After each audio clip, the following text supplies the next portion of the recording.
tinataboy ng mga pulis.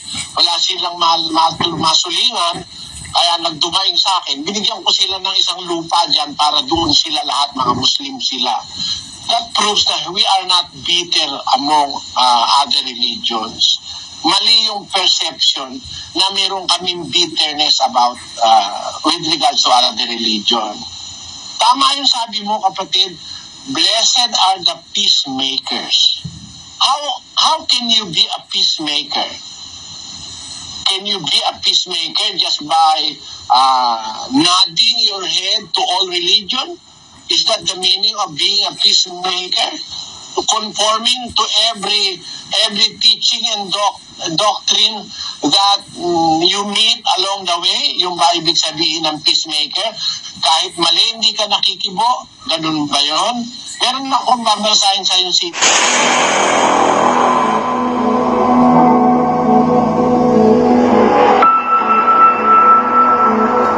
Paano sasawayin? 1:13 ng Tito.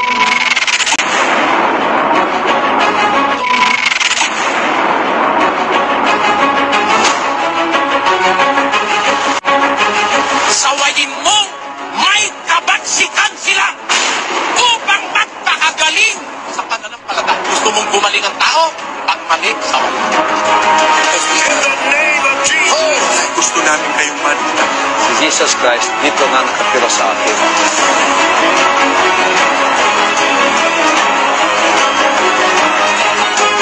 Ang pagmamahal sa kapwa, pati yung nasa labas ng iglesia nila, pinakikialamang hatulan. Sa Biblia, ang sabi ni Pablo, sa labas, Diyos ang humahatol. Pag walang kukontra sa mali, lahat ng tao maniniwala sa mali.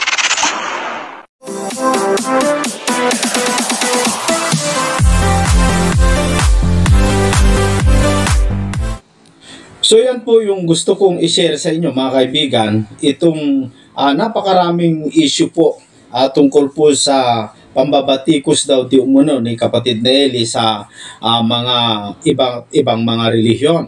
At ito daw ay hindi daw nagdudulot ng kabutihan, kundi ito daw ay nagdudulot ng pag-aaway-away, mga kaibigan. At napakaganda rin i-share ito, mga kapatid, para po makita yung mga nagko-comment sa atin na si kapatid na Eli daw ay walang ibang ginawa kundi mambatikos para lumabas lang daw na siya ay totoo.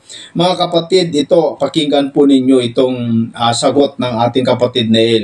Kung ano po yung sagot niya tungkol po sa dapat lang ba manahimik ang isang mangangaral na nakakaalam ng katotohanan. Kapag alam mo yung totoo, kailangan bang para maging peacemaker ka ay dapat lang ba na ikaw ay manahimik na at huwag kang makikipagdiskusyon o makikipagtunggali sa mga maling aral, mga kaibigan? Yun ba yung tama, mga kapatid? Pakinggan natin itong video ng kapatid na Eli tungkol po sa pagiging peacemaker. Narito po, mga kaibigan. Sana po ay unawain natin mabuti. Good evening po, Brother Eli, saka po sa lahat. Tatanong ko po, every time po kasi nakaka-attend po ako, like for example, pasasalamat po, lagi po kayong nagko-compare sa mga aral po ng ibang religion. Tanong ko lang po kung bakit. Kasi po parang, di ba po, di ba po kasi sabi sa Bible, blessed are those who are peacemaker. Para po kasing bitter po kayo sa ibang religion. And then second po, question ko lang po, kasama din po sa prayer po ninyo na mag-ingat po sa bulaang propeta. Paano niyo po mapapatunayan na hindi po kayo isa sa mga bulaang propeta? Kasi, ayun po. Salamat sa tanong mo, kapatid na Christine. Those are intelligent questions. Question from someone that is observing very carefully. At yun ay salamat sa Diyos, tinanong mo para maalis yung doubt sa mind mo. Ano? Comparing your faith to other faith is not being bitter with them. Katunayan, hindi kami bitter. Diyan sa convention center, kahit sino pumasok dyan, tinatanggap namin. Meron na pong recently lang po sa ating pong La Verdad Christian College ay meron po tayong mga graduates na galing sa iba-ibang relihiyon. Not to mention the fact may mga Iglesia ni Cristo po na naging scholar po ng La Verdad Christian College. Graduate na po natin sila ngayon. Oo. Pinapaaral natin sila ng libre, yung ating medical mission, kahit sinong relihiyon, pinapakain natin, tinagamot, tinutulungan. Diyan sa Apalit, meron ako diyang isang compound na itinonate ko sa mga Muslim na nagtitinda sa palengke ng Apalit na laging tinataboy ng mga pulis. Wala silang masulingan, kaya nagdumaing sa akin. Binigyan ko sila ng isang lupa dyan para doon sila lahat, mga Muslim sila. That proves that we are not bitter among other religions. Mali yung perception na mayroon kaming bitterness about with regards to other religion. Tama yung sabi mo, kapatid, blessed are the peacemakers. How can you be a peacemaker? Can you be a peacemaker just by nodding your head to all religion? Is that the meaning of being a peacemaker? Conforming to every teaching and doctrine that you meet along the way, yung ba ibig sabihin ng peacemaker? Kahit mali, hindi ka nakikibo? Ganun ba yun? Meron na akong babasahin sa yung sita sa kapatid na Cristel. Sa edad mo ngayon, 18, alam ko matalino ka dahil sa tanong mo. Babasahin ko sa iyo ang salita ng Diyos. Ecclesiastes Kapitulo 7, versikulo 27. Narito, ito'y aking nasumpungan, sabi ng mga ngaral, na iniaagapay ang isang bagay sa iba upang matagpuan ang kadahilanan. Meron bang mic si kapatid na Cristel, kapatid na Kandong? Pakibigay mo nga. Pakibasa mo nga yung kapatid na Cristel sa English. Okay. Pakilagalan po sa English. Pakibasa mo. Ecclesiastes 7, verse 27. Behold, this have I found, saith the preacher,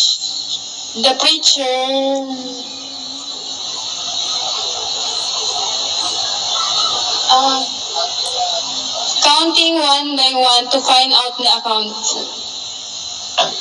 I will read to you another version of the scripture. In the New King James Version. The New King James Version.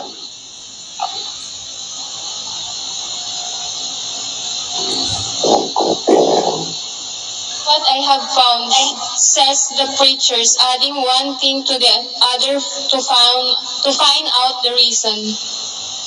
Adding one thing to the other to find out the reason. Actually, in the Hebrew, that adding is to compare. To compare one thing to other to find out the reason. Tingnan mo, kapatid, si Kristo nagko-compare. What does it mean that si Kristo bitter sa ibang religion? Kino-compare niya. Si Apostol Pablo rin, kino-compare niya. Nag-compare nga siya nung dati niyang religion saka yung religion niya ngayon eh. Sabi ni Apostol Pablo doon sa Galacia 1:13. Pakibasa, kapatid na Daniel. Sapagkat inyong nabalitaan ang aking pamumuhay ng nakaraang panahon sa relihiyon ng mga Hudyo, kung paano aking inuusig na malabis at nilipol ang iglesia ng Diyos.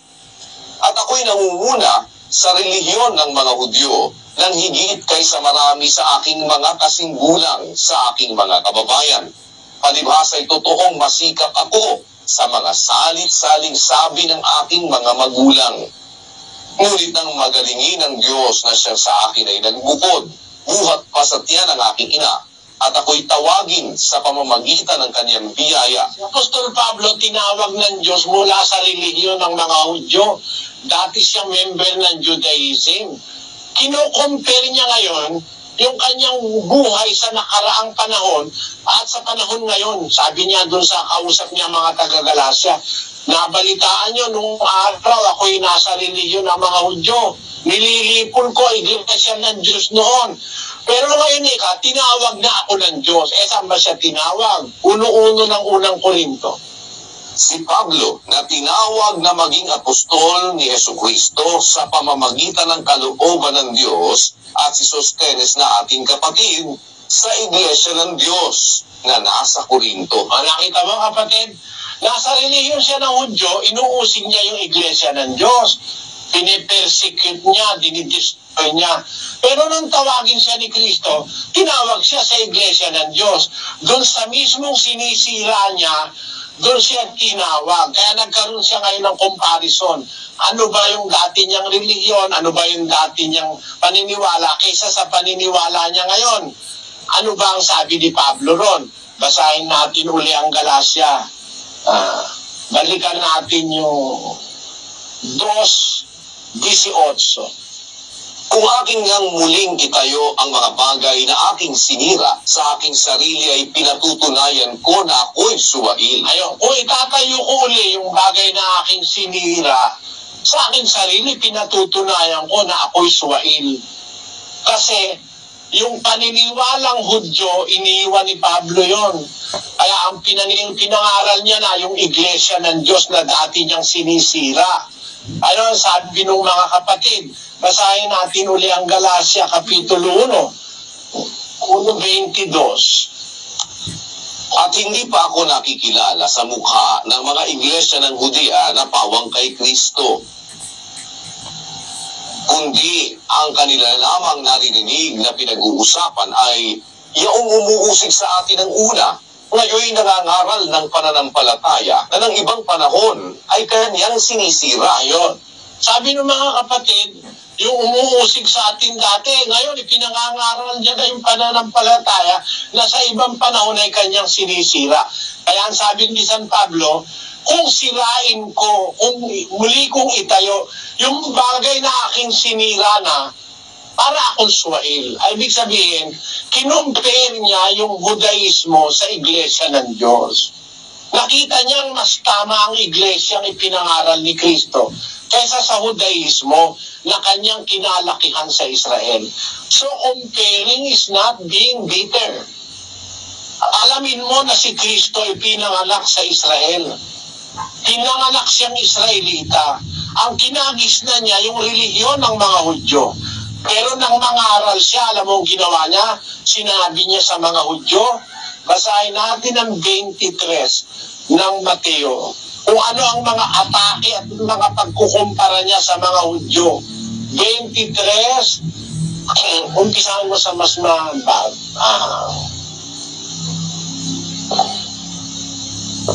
23:13.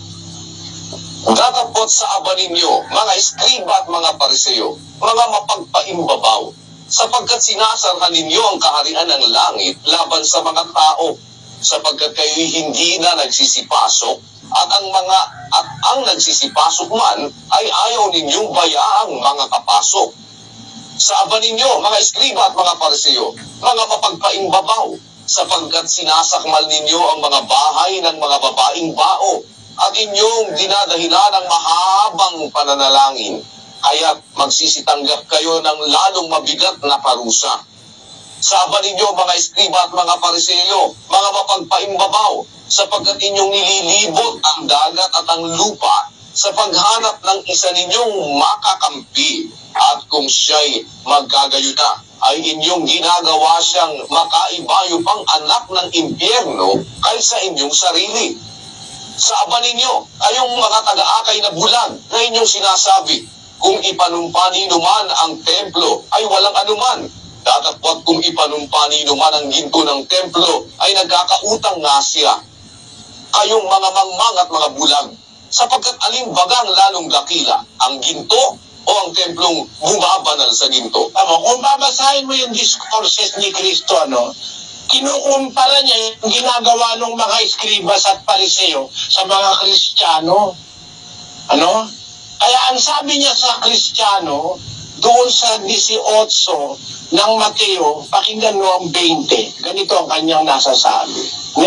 Kung hindi hihigit. 5:20 ng Mateo.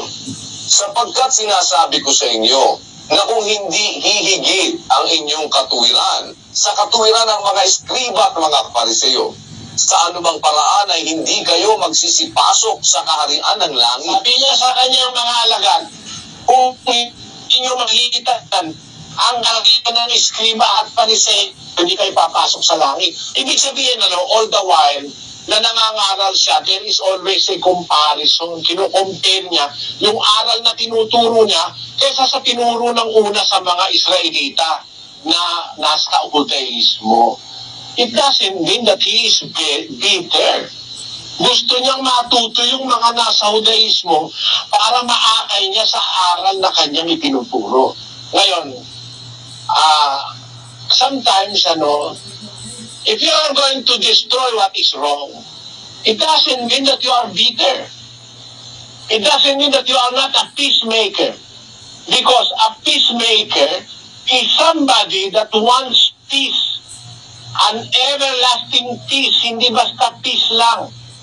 Ang peacemaker na tinutukoy ni Kristo, an everlasting peace, a peace that will endure until eternity.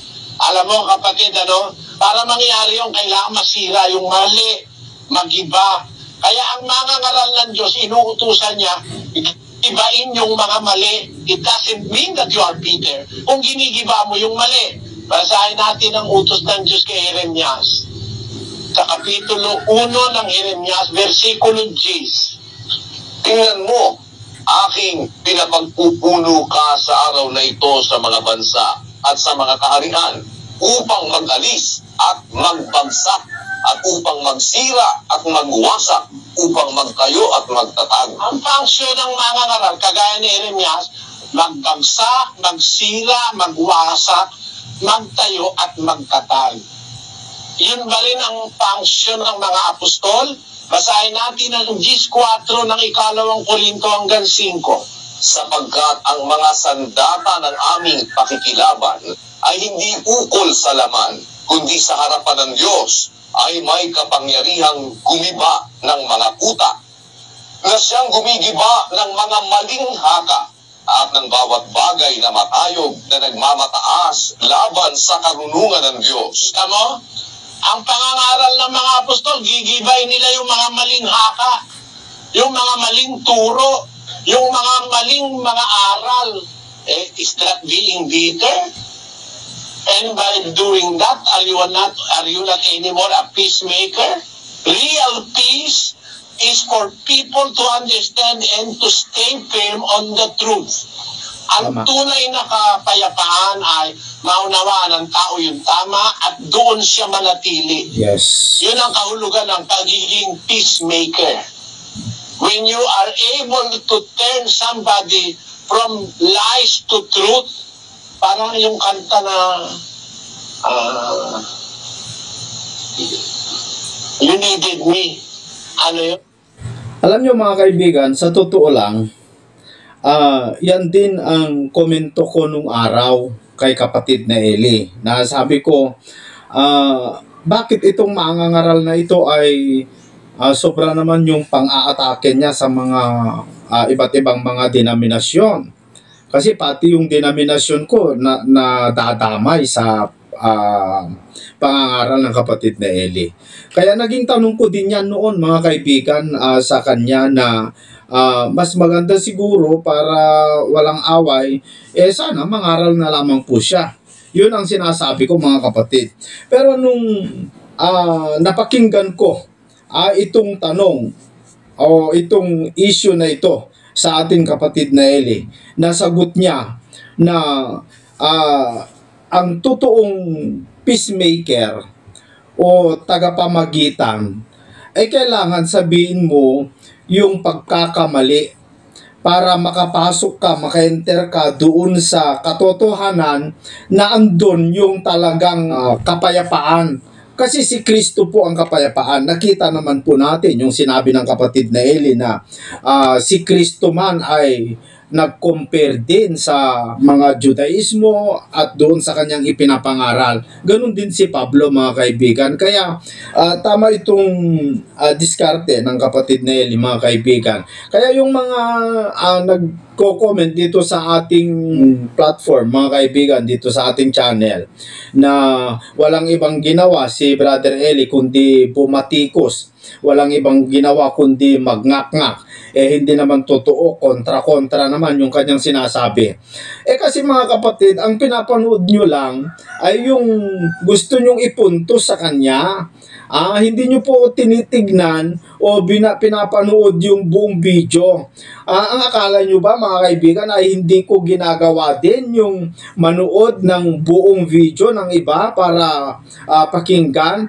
Pero may nakikita kasi ako na doon sa ibang mga mangangaral may pampipilipit na ginagawa. Kaya ko nga ikinukumpara itong aral na ipinapangaral ng kapatid na Eli doon sa aking dating natutunan, nakita ko may mga katotohanan akong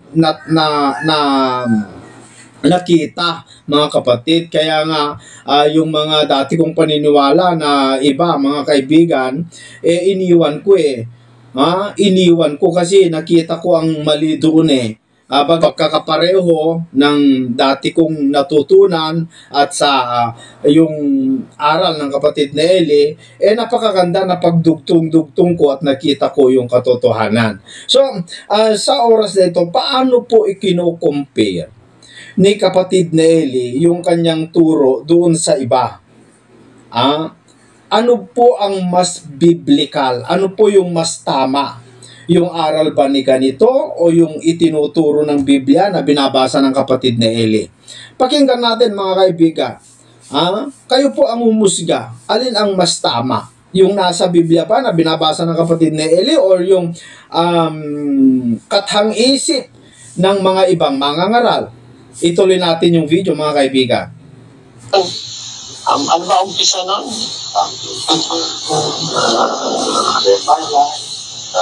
Turn my life back into truth again. You even called me friend. You gave me strength to stand alone again, to face the world out of my own again. You put me high upon a pedestal, so high that I could almost see eternity. Nakakabis naman You yung needed Brother Eli. me. You needed me. I can't believe it's you. I can't believe Parang buhay pa rin, no, mga kaibigan? I needed you. And you were there. Asa ka na ba? I'll never leave. Why should I leave? I'd be a fool. 'Cause I finally found someone who really cares. You held my hand when it was cold. When I was lost, you took me home. You gave me hope when I was at the end, and it turned my life back into truth again. You even called me friend. Kita mo? You did. Alam nyo, mga kaibigan, ang daming nalungkot sa pagkamatay po ng kapatid na Eli. Ang daming nangulila sa kanyang pagkamatay.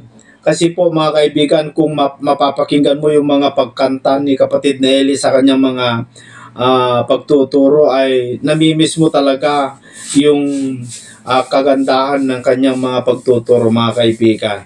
Ang dami pong naliwanagan sa pangangaral po ng kapatid na Eli. Yan po ang totoo, mga kapatid. Nagtataka lamang po ako, itong mga exiters ay sobrang napakasama yung tingin nila, para bagang wala silang natutunan na di ba, mga kapatid na exiters ay kaya lang kayo natuto sa Biblia dahil nag-stay kayo kay kapatid na Eli. Ba't ngayon ay nilalabanan nyo, pinapasama nyo ang kapatid na Eli? tao lang naman po siya, mga kapatid. Kung meron man siyang kakulangan sa kanyang itinuturo, kung meron man siyang, kung totoo man na meron siyang kahinaan, ikaw ba na nagsasabi niyan na maraming kahinaan ang kapatid na Eli? Tingnan mo nga yung sarili mo kung wala kang kahinaan. Tingnan mo nga yung sarili mo kung wala kang pagkukulang. Mas magaling ka ba? Mas marami ka bang alam kaysa sa mga ipinangaral ng kapatid ni Eli? Ang totoo, mga kaibigan, kung kaligtasan lang ang hinahanap mo, manood ka lang sa mga video ng kapatid ni Eli, ay kompleto na ang kanyang ipinangaral. Ba't nyo pa hahanapin? Napakarami po kasing nag-exit dahil po sa pumalit si KDR. At ayaw nila kasi sabi nila wala daw hiwaga. Ano bang hiwaga ang hinahanap nyo? Hindi pa ba kayo natuto? Kulang pa ba yung natutunan nyo kay kapatid na Eli? Si KDR naman, mga kaibigan, ay ang ginagawa niya, ipinapatupad niya kung ano po yung natutunan niya kay kapatid na Eli. Kung tabak ang ipinakilala, itinuro ng kapatid na Eli sa mga tao, si KDR naman, itinuturo niya kung paano gamitin sa katotohanan yung tabak. Paano ba gamitin yung tabak na iniwan ni kapatid na Eli? Dapat makita po yan ng mga miyembro yung mga naninira kay KDR. Ako, hindi man ako miyembro dyan, hindi man ako kaanib, mga kaibigan. Alam nyo, mga kapatid, nakikita ko naman yung napakagandang vision, napakagandang layunin ni KDR sa mga tupa, no? So sana po yung mga exiters, kung sa bagay maraming nag-exit na hindi naman po kumalaban, pero grabe yung ginagawa po ng mga iba gaya ni JR Badong na talagang sobra yung paninira nila, below the belt ang tirada nila, personal na bagay. Kung ako sa inyo, mga kapatid, huwag nyo na pong pansinin yung mga gano. Huwag nyo na pong pansinin. Ituloy natin, paano po ikinumpare ng kapatid na Eli yung kanyang aral o itinuturo na galing sa Biblia doon sa aral ng mga ibang relihiyon. Ituloy natin, mga kaibigan.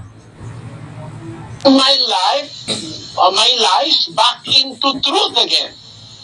You do not enjoy peace in lies.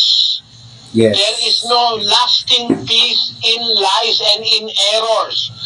That's why the apostles, ginigiba nila yung mali, kinukumpara nila yung tama sa mali para ang tao madala nila sa tama. Yes. At doon sa tama, nandun ang everlasting peace.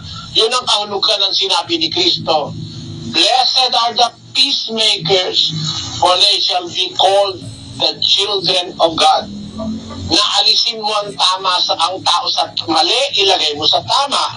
Because in the truth you will find eternal peace.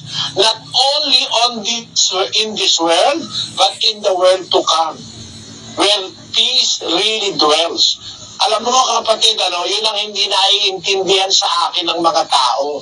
Akala nila, pag binabanggit ko yung mali, galit ako.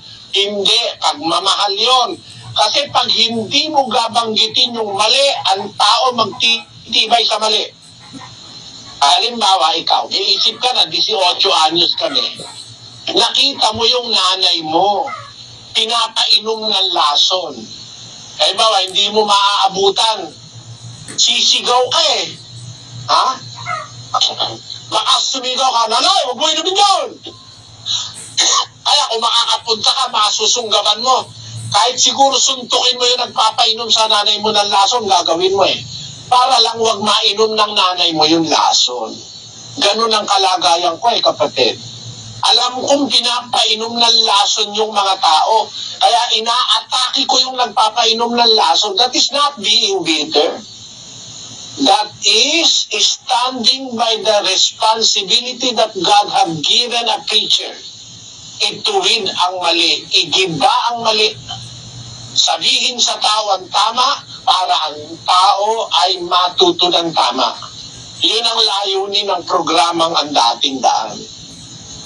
Pag sinabi ko, yung iglesia ni Manalo, mali ang turo niyan, that is not being bitter.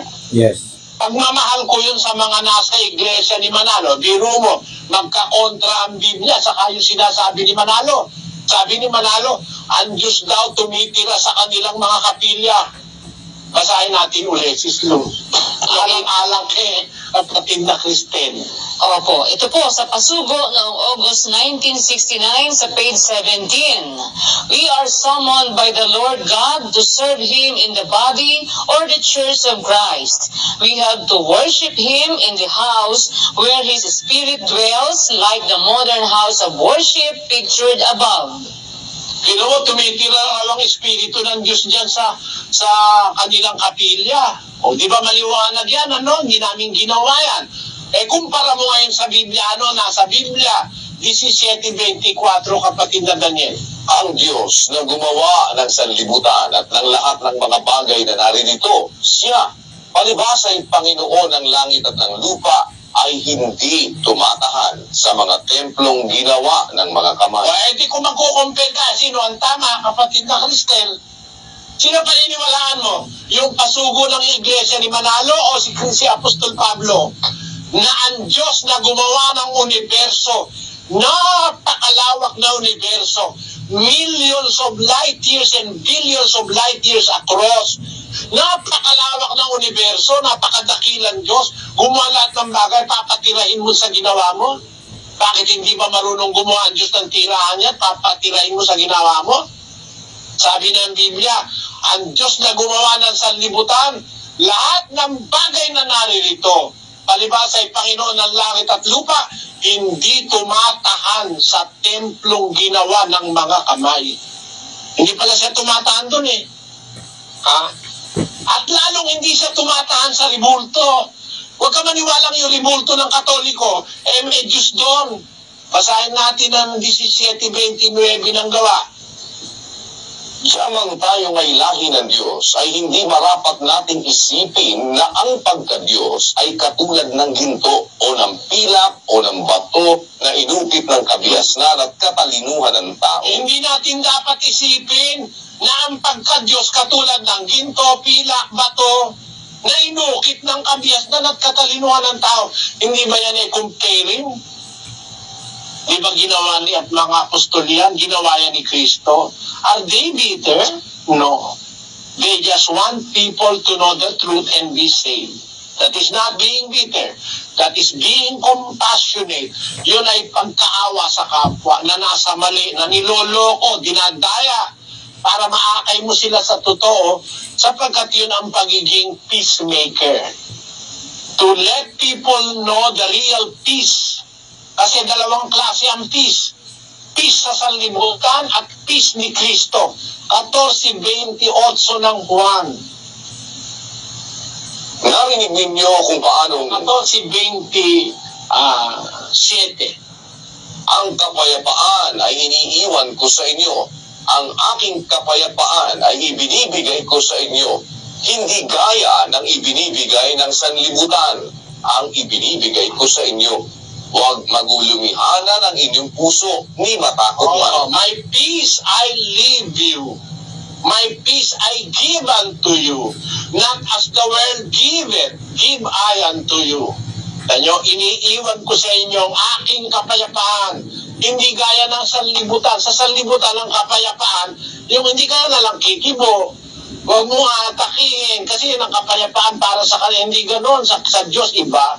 Ang kapayapaan para kay Kristo, unahin mo yung mali, itama mo sa tao para yung taong matatama mula sa mali, magkakaroon ng eternal peace in life. Sana naunawaan mo. Ngayon, sa tanong mo isa, ano kung mapapatunayan na hindi ako budlaang propeta? Hindi ako magpapatunay nun, kapatid. Ang magpapatunay nun ang Diyos. Basahin natin ang 3:34 ng Juan. Sapagkat ang sinugo ng Diyos ay nagsasalita ng mga salita ng Diyos. sapagkat hindi niya binigyang sukat ang Espiritu sa kanya. Kaya ang sinugo ng Diyos, pagka sinugo ka, hindi ka bula ang propeta, di ba? Ang sinugo ng Diyos, nagsasalita ng mga salita ng Diyos. Ayon, ang patunay na ikaw ay sa Diyos, ang sinasabi mo salita ng Diyos. Wala kang iniimbento, kagaya nung inimbento ni Manalo, na ang Diyos daw tumatahan sa kapilya nila. Imbento yun eh. Wala sa salita ng Diyos yun, kakontra. Kaya si Manalo, bula ang propeta yun. O ngayon, tinuturo kong bula ang propeta si Manalo kasi mali yung aral niya na ang Diyos tumitira sa kapilya nila. Sabi ni Pablo, hindi raw tumitira ang Diyos sa ginawa ng kamay ng tao. Kaya alin ang bula ang propeta? Di si Manalo, ang tama si Pablo na hindi tumitira ang Diyos sa ginawa ng kamay ng tao. Ngayon, paano kung papatunayan ako bulang propeta? Hindi ako bulang propeta, hindi ako magpapatunay. 10:18 ng ikalawang Korinto. Pakinggan mo. Sapagkat hindi subok ang nagtatagubilin sa kanyang sarili, kundi ang ipinagtatagubilin ng Panginoon. Kaya basahin natin sa English, kapatid na Daniel. For not he that commendeth himself is approved, but whom the Lord commendeth. Hindi subok ang nagtatagubilin sa kanyang sarili, kundi ang ipinagtatagubilin ng Panginoon. Ang Diyos ang magsasabi na ikaw ay hindi bula ang propeta. Alin ang hindi bula ang propeta? Yung nagsasalita, salita ng Diyos ang sinasabi, walang dagdag, walang bawas. Basa, 26:2 ng Jeremias. Ganito ang sabi ng Panginoon, tumayo ka sa looban ng bahay ng Panginoon at salitain mo sa lahat ng bayan ng Huda na nagsisiparoon upang magsisamba sa bahay ng Panginoon ang lahat na salita na iniutos ko sa iyo upang salitain sa kanila. Huwag kang magbawas ng kahit isang salita. At huwag mong babawasan yung aral ng Diyos. Pwede mo bang dagdagan? Basahin natin ang Kawikaan 35. Bawat salita ng Diyos ay subok, siya'y kalasag sa kanila na nanganganlong sa Kanya. Huwag kang magdagdag sa Kanyang mga salita, baka Kanyang sawayin ka at masunduan kang sinungaling. Pag dinagdagan mo yung salita ng Diyos, sinungaling ka. Pag binawasan mo, sinungaling ka rin. Paano kung mapapatunayan hindi ako bulang propeta? Wala akong dinadagdag, wala na akong binabawas. Wala naman kaming aral na idinagdag sa sinasabi ni Kristo. Kung alin lang yung sinabi ni Kristo, yun lang sinasabi ko. Kaya nga tutulak ko doon sa tuturo ng ibang aral eh. Tinututulang ko yung may bayad ng binyag. Sabi sa Biblia, walang bayad ng binyag eh. Wala namang bayad ng kasal. Ba't pinapabayaran sa Katoliko? Dahil ba ako galit sa Katoliko? Galit ako dun sa aral nila. Pero sa Katoliko, hindi. Kaya nga yung mga Katoliko, tinatanggap namin miyembro eh. Pag naliwanagan eh. O Iglesia ni Manalo, may mga miyembro kami, mga Iglesia ni Manalo. Kasi naliwanagan na sila, hindi na sila naniniwala na si Manalo'y anghel. Kasi ang tao hindi anghel, ang anghel hindi tao. Si Manalo tao yun, namatay nga, ang anghel hindi namamatay eh. Kita mo? Napatunayan ko, pinagkumpara ko kasi naliwanagan ng Iglesia ni Manalo, lumipat sa amin. Ngayon, meron namang mga nakaanib sa amin, pumunta sa kanila, yung mga tiniwalag namin. Yung mga magnanakaw, mga kalonyero rito, pinagtitiwalag ko. Kagaya nung Bernardo Santiago, inagaw yung asawa ng taga Bicol. Tiniwalag ko yun, napunta sa Iglesia ni Manalo, yun ngayon ang ginagamit para atakihin ako. Sino maniniwala sa inyo? Ganon kapatid, wala akong bitterness kahit kanino. Ang gusto ko lahat ng tao makarinig nung sinasabi ng Diyos na totoo. Kaya nga hanggang sa satellite, kahit saan nakakarating kami para marinig ng tao. Open ako sa lahat ng tao and I'm also open to criticism. And with God's help, I'm open to answer every question and doubt in the minds of people. Pero kagaya mo, sabi mo, paano mapatunayan ako hindi bula ang propeta? Wala akong sinasabing aral na hindi nakasulat sa Biblia. Ang bula ang propeta, nagdadagdag at nagbabawas. Pero yung sa Diyos, sabi ni Kristo, ang sa Diyos na sinugo, nagsasalita ng salita ng Diyos. 3:34 ng Juan. Ang sinugo ng Diyos, nagsasalita ng salita ng Diyos. Walang dagdag, walang labis, walang kulang. Wala naman ako dinagdag. Pero ba ako itinurong dagdag? Wala. Pero sila, mapapatunayan ko may dinagdag. Kagaya nung lagak. Wala naman sa Biblia yung lagak ng Iglesia ni Manalo eh. Wala yun. Yung banal na hapunan ng umaga, wala sa Biblia yun. Labang sa Biblia yun. O ngayon, pag sinabi ko yun, akala mo galit ako sa kanila, hindi. Para lang ang tao maliwanagan. Sana naliwanagan ka rin, kapatid na Kristi. Alam nyo mga kaibigan, sa totoo lang, napakarami pong naliwanagan talaga sa katotohanan sa pangangaral ng kapatid na Eli. At napakarami pong naging pastor at naging matapang na pastor dahil po kay kapatid na Eli. Bagamat hindi po sila umanib dyan po sa samahan nila, pero napakarami pong natuto sa aral ng Diyos sa pamamagitan po ng kapatid na Eli. Nabuksan po yung kanilang mind, yung kanilang pagkaunawa. At isa na rin ako dyan mga kaibigan na talagang marami po akong nakitang katotohanan at nakita ko yung napakagandang pagkasunod-sunod ng Biblia.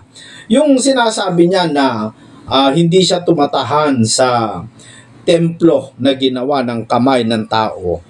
Ang katunayan mga kapatid, meron din mga talata ang mga iglesia ni Manalo tungkol po dyan.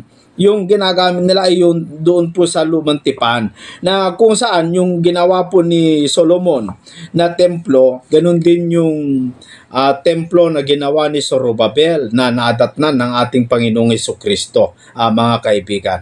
Pero yung mga yun ay lumipas na, kasi sa Lumang Tipan yun lumipas na po yun.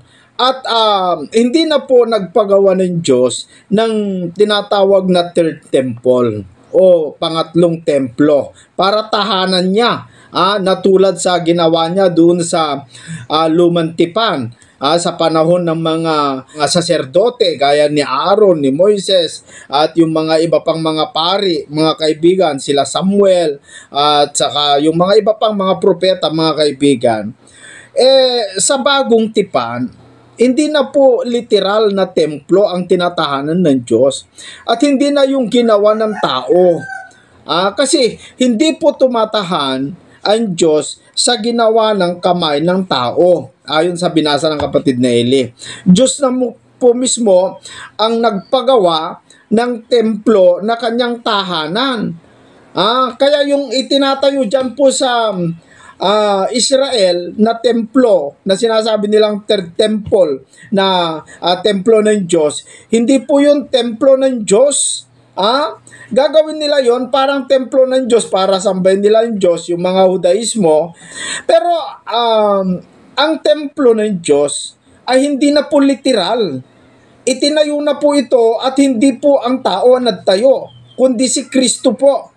Ang Diyos, itinayo na po ang kanyang templo, yung pangatlong templo, pero hindi na po ito gawa ng kamay ng tao, kundi siya na po mismo ang gumawa sa pamamagitan ng kanyang pagsugo sa ating Panginoong Jesucristo. Kaya nung nandito sa lupa ang Panginoong Jesucristo, si Kristo na po ang nagtatag ng templo o iglesia. Yung iglesia po, yun po yung templo ng Diyos na kanyang tinatahanan ngayon.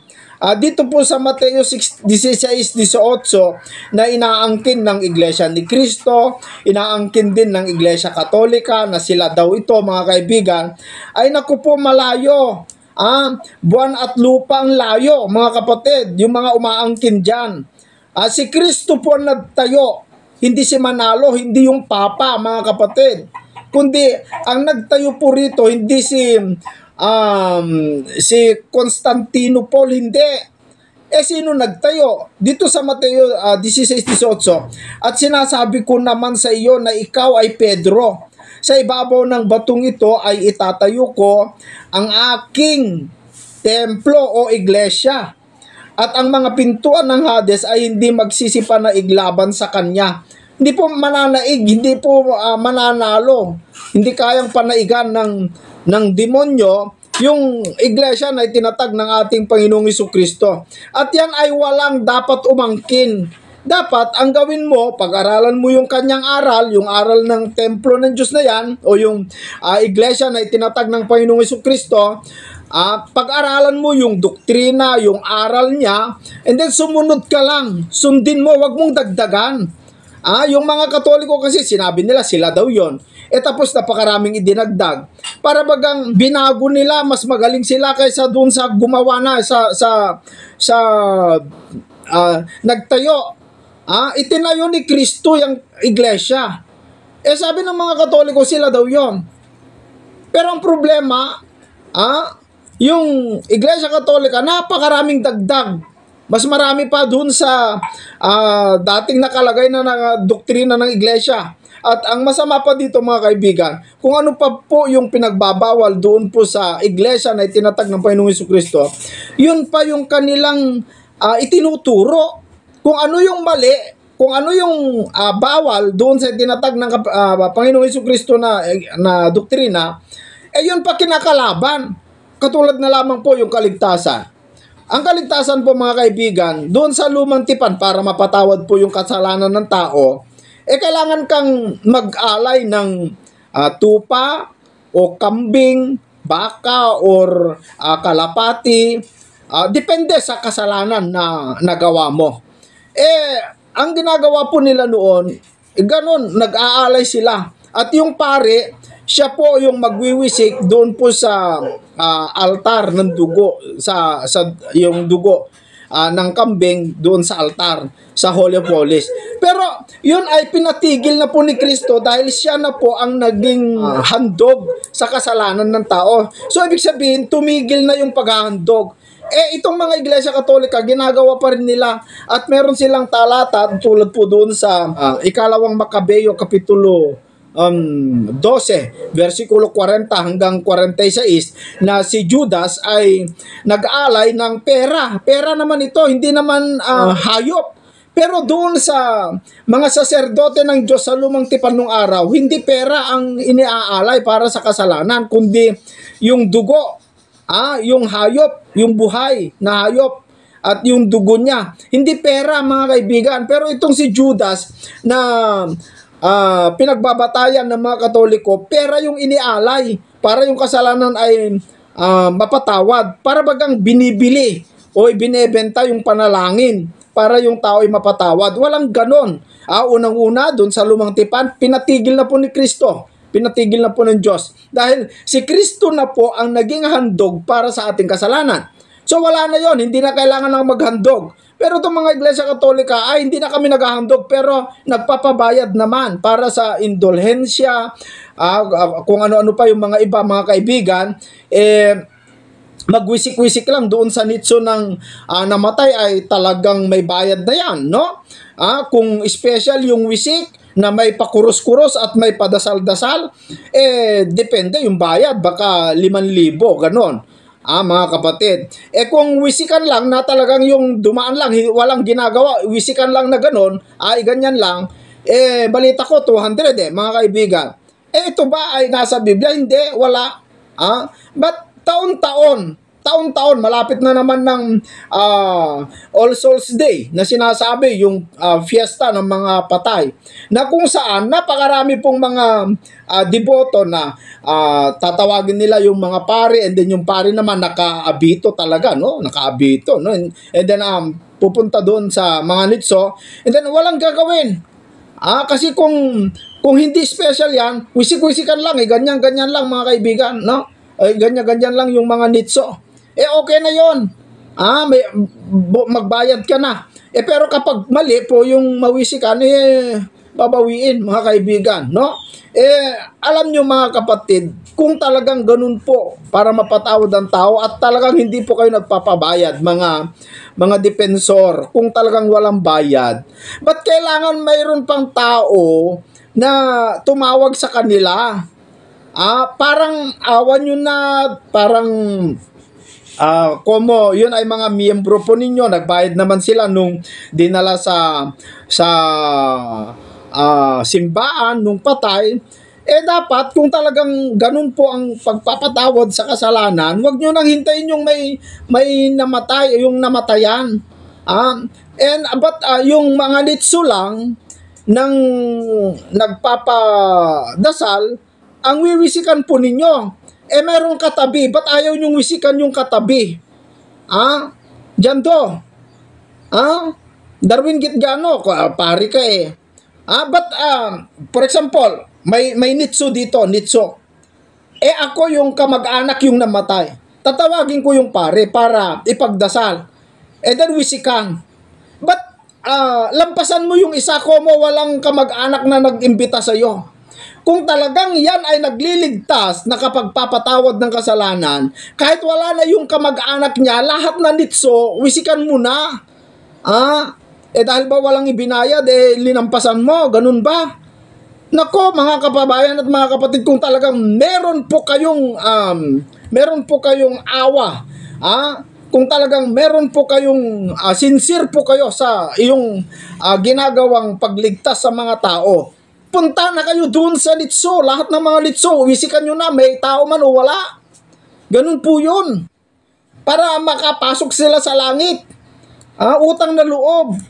Ganun po dapat. Pero hindi. Kasi sakalang wisikan yung isang nitso kung may nagpapawisik dahil may bayad yan. Darwin Gitgano, Jando. Wag na po tayong maglokohan dito, mga kaibigan. Buboy. Miguelito, wag na tayong maglokohan dito. Ba't para tayo naglulukohan? Talaga bang yung wisik mo, yung panalangin mo doon sa nitso kapag All Souls Day ay nagpapatawad yan, pumupunta sa langit? Di gawin mo na lahat. Ba't ka namimili? Ba't hintayin mo pa na imbitahan ka? Kung talagang tumutulong ka na mabuti. Ano ba naman, lokohan ba ito, mga kaibigan? Pero, bakit tayo tutol doon? Bakit natin binabanatan yon? Dahil ba tayo ay hindi ayaw natin ang kapayapaan? Ayaw ba natin, kaguluhan ba gusto natin? Hindi. Para ituwid yung mga ginagawa po ng mga miyembro ng Iglesia Katolika na nagbabayad sila, wala namang kwenta yung kanilang ginagawa. Yan po totoo, mga kaibigan. Yung holy water, iwisik mo daw yung holy water, ma-bless yung ano. Tulad yung ginagawa nila na yung bahay, kapag natapos na yung bahay, di papasukan na yung titira doon. Di bagong-bago. Ngayon, tatawag sila ng pare. No? Tatawag sila ng pare. And then, gagawa naman itong mga kaparian ng ritual. Mga kaibigan, gagawa sila ng ritual. Marami silang gagawin. Kung saan-saan, winiwisikan yung mga bentana, yung mga pintuan, lahat yung palibot ng bahay, wiwisikan, pati nga yung puno ng mangga kung meron, pati yung pusa kung meron, si Darwin Gitgano kasi baka andun daw yung masamang espiritu. Ba't mo wisikan yung bahay? Ba't mo i-bless? Bahay yan Ba't mo wiwisikan para umalis ang demonyo? Ay naku po mga kapatid, hindi po dinidemonyo ang bahay. Ang dinidemonyo po ng mga demonyo, tao, hindi bahay. Mga kapatid, bakit mo wiwisikan para lumayas yung masamang espiritu? Kung may tao dyan sa bahay na yan, tiyak na tiyak, mayroon ding masamang espiritu aali-aligid dyan. Layasan mo yung bahay. Pag walang tao dun sa bahay, wala nang masamang espiritu dun. Gawa-gawa lang itong mga tao na tirahan na ng masamang espiritu yan kasi walang tumitira. Ba't dyan tumitira yung masamang espiritu? Ano yun niya yung bahay? Espiritu nga ba't kailangan niya yung bahay mo? Ang dinidemonyo po ng demonyo, mga kaibigan, Jando, ay tao. Basahin natin. At ito, nandito po sa libro po ng unang Pedro, kayo'y maging mapagpigil. Kayo'y maging mapagpuya. Ang iyong kalaban na dyablo, na gaya ng leon, umuungal, ay gumagala na humahanap ng masisilan niya. Humahanap pag may nakitang tao, talaga babantayan yan. Babantayan yan. Kasi tao po ang business ng dyablo, hindi bahay. Hindi bahay. Ba't mo pawiwisikan yung bahay? Ano naman, yung bahay, mademonyo ba yung bahay? Wala nga buhay yan Tirahan lang yan, mga kaibigan. Kaya nga ang Diyos hindi tumitira sa ginawa ng kamay ng tao katulad din ni Satanas. Ay anuhin niya yung bahay. Ang tinitirahan ng Diyos, yung templo na itinatag ng Panginoong Jesucristo, yun po yung iglesia. Sumanib ka doon. Umanib ka. Wag kang gagawa ng ibang iglesia. Wag kang gagawa na kami ito. Kami yung itinatag ni Kristo. Kailan kayo itinatag ni Kristo? Noong 1914? Noong 1870? Ay, naku po mga kaibigan at mga kababayan. Malayong-malayo po yan. Nakatatag na po yung iglesia. Ang gawin na lamang po natin, umanib tayo. Saan tayo aanib? Basahin mo yung Biblia. Andyan naman yung rules. Andyan naman yung doktrina. Andyan naman yung aral ng iglesia na itinatag ni Kristo eh. Yan yung bylaws po ng Panginoon. Sundin mo yun. Pag-aralan mo. At tayo nagpapasalamat mga kaibigan kasi tayo po'y namulat na nabuksan ang ating pagkaunawa sa pamamagitan ng mga ipinangaral ng kapatid na Eli. Naging gabay po natin, naging guideline natin para lalo pa nating makita ang katotohanan, mga kaibigan at mga kababayan. So sana po yung mga nanunood ay nagkaroon po kayo ng idea, nagkaroon din po kayo ng step, bagong step o first step para magsuri po mga kaibigan. Gawin yung guide. Itong mga pinapangaral ng kapatid na Eli, marami po kayong matutunan. Matutunan nyo dyan kung paano unawain ang Biblia sa pamamagitan po ng lohika, mga kapatid. Marami po kayong matutunan. Kapag nalaman mo yung estilo, yung logic ng Biblia, napakadali mong maunawaan ang mga talata ng Biblia, mga kaibigan. So, maraming salamat po, no? Ang dami nating natutunan dito mga kaibigan. Dami po tayong nakitang katotohanan na yung Diyos ay nagtayo na po ng third temple. Siya na po mismo ang nagtayo para sa kanyang tirahan. Kaya yung itatayo dyan sa Israel, ay nako po, hindi na po yan mga kaibigan. Tirahan na po ng demonyo yan kung sakali mga kapatid.